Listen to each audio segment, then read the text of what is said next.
smartest payback you pulled without getting caught. I never thought I could bring down a business with just a cup of coffee and a USB drive, but that's exactly what I did to the real estate mogul who stole my mother's home. My mom passed away from cancer 3 years ago. During her final months, she couldn't work, and despite my best efforts to help financially, we couldn't keep up with the mortgage payments. The bank foreclosed on the house. But what really infuriated me was that Robert Green, owner of a real estate firm, bought the property in a shady deal. He knew our circumstances perfectly. Green was an old friend of my father's before he passed. Instead of helping us, he exploited the situation, colluding with a friend at the bank to ensure we were never notified about loan restructuring options. I only discovered this after reading emails that a former employee from Green's office sent me. The house's location, right next to a new development project, made it particularly valuable. Green had been planning this for a long time. After a year of seeking justice through legal channels and failing, I decided to handle it myself. But I didn't want to act rashly. I wanted calculated, intelligent revenge where no one would know it was me. I applied for a job as an administrative assistant at his company under an assumed name. With good skills and a polished resume, I was easily hired. Green didn't even recognize me. He'd only occasionally visited our house when I was young. For 3 months, I was a model employee, coming in early, leaving late, and gradually earning Green's trust. I knew he operated his business with many shady deals. And then one day,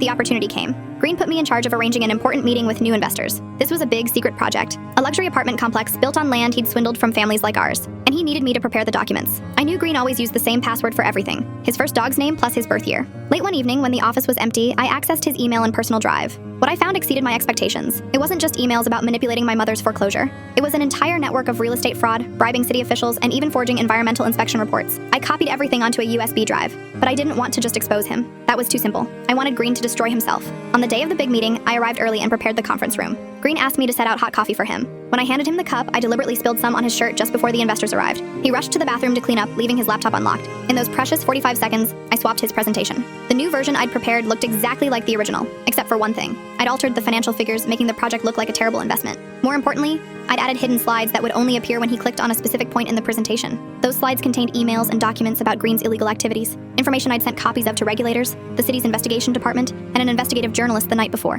Green returned, completely unaware of what I'd done. The meeting began, and he presented confidently. Then disaster struck. The numbers were wrong, investors started asking questions, and when Green tried to move to another section, he accidentally clicked on the trigger for the hidden slides. On the projector screen was evidence of his own guilt. Green panicked, trying to explain, but it was too late. The investors left in outrage, and when he turned to look at me with pleading eyes, I just smiled and whispered, "My mother sends her regards." I quit that very day. 2 weeks later, his company collapsed under government investigation. Green's assets were frozen, and he faced multiple criminal charges. And me? I bought back my mother's house at a seized asset auction for an unbelievably low price. No one knew that the fall of the Green Empire was due to a spilled cup of coffee, a USB drive, and a daughter determined to reclaim justice for her mother.